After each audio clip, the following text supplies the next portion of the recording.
Isso é como você falou, a criança ela está em fase de mudança sempre aprendendo, sempre testando.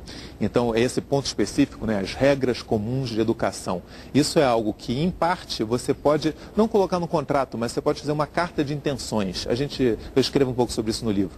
Mas o que eu, por exemplo, o que eu faço na prática? Eu, todo dia, falo com minha ex-mulher. Todo dia? Todo dia. E não é uma obrigação. É prazeroso, porque eu converso com ela perguntando, ou se os filhos estão na casa dela, o que eles fizeram de novo, o que aconteceu, coisas boas e ruins. Eventualmente aconteceu um problema, eu tenho que saber. Você está participando da vida deles. Eu estou participando mesmo que eu não esteja a todo momento com eles. E quando eles estão na minha casa, a mesma coisa, ela liga para saber. E quando existe um problema, nós sabemos como atacar esse problema como uma única maneira, para não criar justamente aquele ambiente onde um pai fala uma coisa, a mãe fala outra. Aí você pode, eu tenho o prazer de ligar para ela, porque estamos falando de um assunto que me interessa. E você foi apaixonado por ela? Não, isso é outro ponto. Se você foi casado com alguém, em algum momento você teve amor, companheirismo, respeito, você tem que resgatar isso, tentar lembrar isso e identificar naquela pessoa que eventualmente você não quis mais estar junto por alguma razão, todos esses bons fundamentos. Mesmo que você não consiga, você lembra. Aquela pessoa está educando o seu filho. As virtudes daquela pessoa e não só os defeitos. Né? Não só os defeitos. E lembra da importância que ela tem na sua vida. Porque se seu filho for bom caráter, no caso do homem, a sua ex-mulher é importante.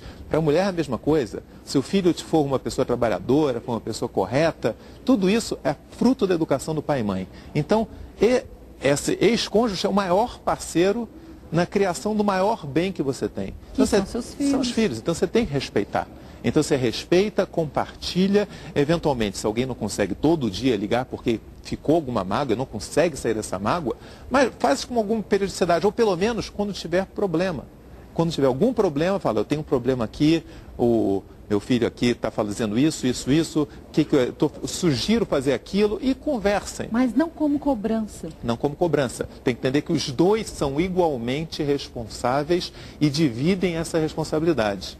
A partir do momento que você entende isso, você respeita, você tem um caminho grande para poder fazer isso. Mas aí você fez algumas perguntas como fazer. Você tem listas para tudo, né? Assim, vamos lembrar quais são as contas mais importantes para, por exemplo, na apresentação de um namorado para uma criança. Você tem algumas dicas. Então, tentei nesse livro também, né, que a gente não falou o nome, né, Manual de Mães e Pais Separados. Eu vou mostrar já também. Tentei colocar essas dicas. Então, dá esse exemplo. Como apresentar um namorado para a criança. Não adianta você apresentar e pegar a criança, botar ela bonitinha, assim. Senta ela quietinha no Senta sofá. quietinha, porque isso a pessoa não pensa, mas isso cria uma ansiedade na criança, que a criança pensa assim, opa, vou ter que ser bonzinho, tem alguma pessoa, essa pessoa aqui é uma pessoa diferente. Eu tenho que estar, para minha mãe ou para o meu pai, essa pessoa aqui é importante. Aí ela já não tem aquela naturalidade, né?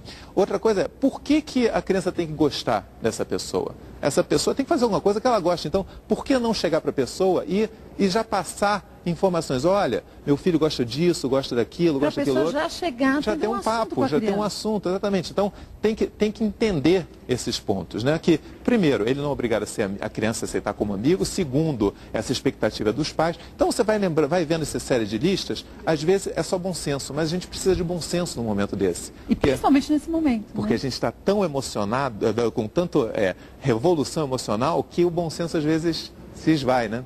E na prática, o que você percebeu? Enquanto a gente assistia a matéria, você me disse que até no Réveillon, vocês passaram todos juntos. Não, Réveillon, Natal. Você, ex-mulher, criança, namorado da sua ex-mulher. Não, é porque... Foi uma convivência tranquila? A minha ex-mulher, ela aprecia, né, a festa de Natal e... Assim, apesar de eu poder, ano sim, ano não, passar com as crianças, eu tenho deixado ficar na casa dela porque eles gostam dos avós lá, etc. E eles comemoram de uma maneira muito bonita. E sempre, desde casado, eu frequento a casa dela no dia de Natal. E não mudou isso depois da separação. Você nunca deixou de frequentar nunca em Natal deixei, algum? Em Natal algum. Por quê? Você está de parabéns, viu? Mas por quê? Vocês todos. A gente tem os filhos em comum. Para as Mas crianças são muito é importante. civilizados. Mas eu acho que todo mundo deveria tentar ser assim. Tentar. Talvez em maior grau ou menor grau. E esse ano foi interessante porque eu já conhecia, né, o namorado da minha ex-mulher, e ele ia lá, e aí os pais já estavam sem jeito, puxa, como vai ser? Será que vai ter alguma... Não tem problema nenhum, todo mundo é civilizado, é importante até que ele tenha uma boa relação com os meus filhos. Então, desde que você, de novo, você tire essa parte pessoal, entenda o objetivo, tudo funciona bem. É uma forma inteligente de se viver.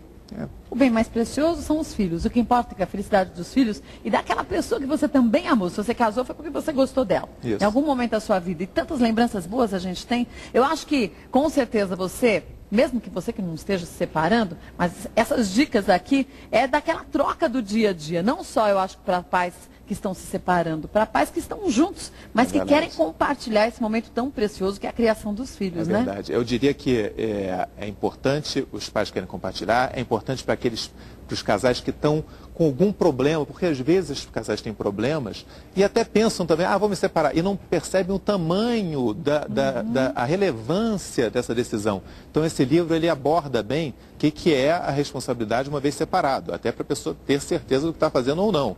E para quem separou, não só no momento de separação, mas por toda a vida. Porque é o que eu digo, o casamento ele pode até terminar, mas você ser pai ou mãe é para sempre. É para sempre. Então tem muita coisa interessante. Tem até listinhas básicas do que não pode faltar na casa, tem muita, com roupa de cama, porque são detalhes pequenos, mas que fazem uma grande diferença quando você recebe as crianças em casa. E aí, você lembra que não tem antitérmico, não tem lençol, não tem aquilo que a criança gosta de comer. É importante ela se sentir à vontade na casa do pai, né? No momento, esse é muito importante no momento da separação, que aí muitas vezes é o pai que fica perdido. Né?